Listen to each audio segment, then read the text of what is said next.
The asphaltum, we just need a little bit.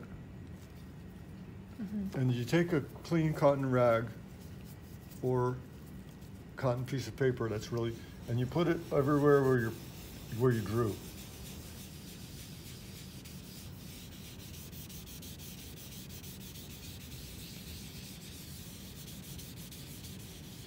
I put more than I needed.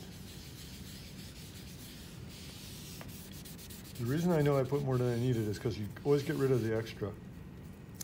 So now I have to get rid of a little more of this extra.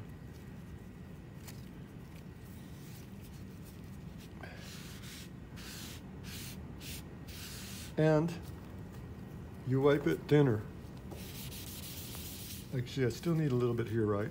Because of the asphalt, the touche, just in case. Then you wipe it thinner. Get rid of any texture. See what I mean by thin? Yeah. You can always turn it. So I could have just a little on the rag and it'd be enough for the image. That was enough for your big picture. Now, the exciting part.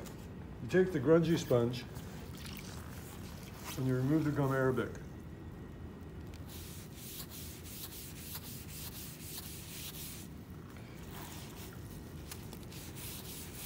The asphaltum, you can't wait because the asphaltum will get hard and then it doesn't want to come off. It dries really fast. So I'm taking off this gum arabic, which is, you couldn't tell it was there, but it was secretly there.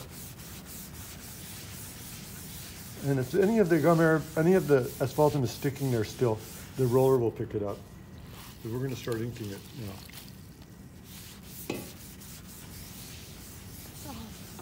You always have to wet the edges and stuff too. When you're printing a lithograph, I'm going to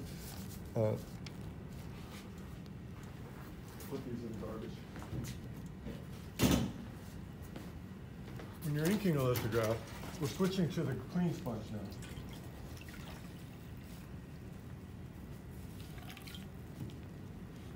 When you don't want too much water in your sponge. Usually, like you put it like 1/4 inch or so, and then let it get in your sponge. Okay. And then we don't go back to the water. We can use the same water again and again. Like the sponge will pick up the water. If I need more water, I just squeeze a little bit. Yeah. Okay. It has to be wet. Wet, but not dripping with extra.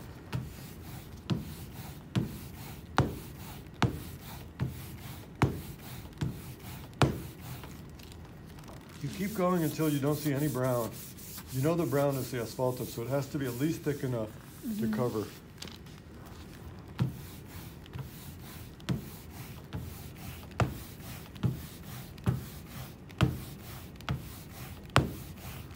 And you decide how much, because sometimes you can ink it darker than you drew it, and it's still okay to do that.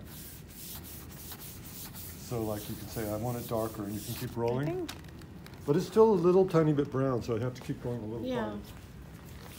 You'd like to do it from different angles, especially when you're printing. Scratches look good, like we wanted to make sure the scratches stayed.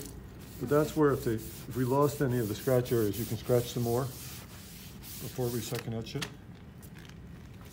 And when it's wet, it looks darker. If you want, we can let it dry out. You can have a look at it.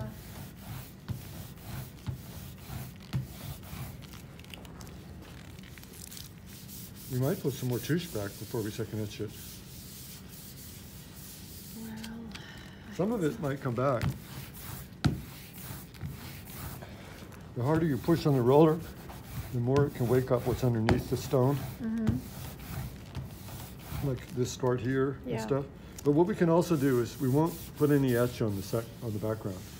That way when we're printing, it'll start coming back a little bit because it won't have a stabilizing etch. It'll just continue to get darker. And I bet it would come back. So we're only going to etch the image, the drawing in the center. The touche part we're going to leave alone and just see what happens when we start printing. Oops. I think it's almost black enough. What do you think? I think it's fine. It's black enough. It's dark enough. Yeah, it looks black. I don't see the brown. I'll just roll it carefully to make sure I get any scum off. Maybe a different side.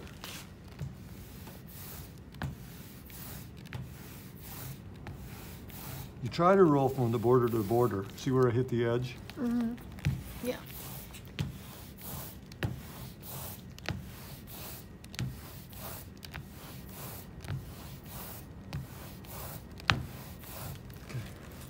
If it was a little too dark, I could do the snapping back Oh. thing I told you. Yeah. You think it's too dark? No, I think it's good.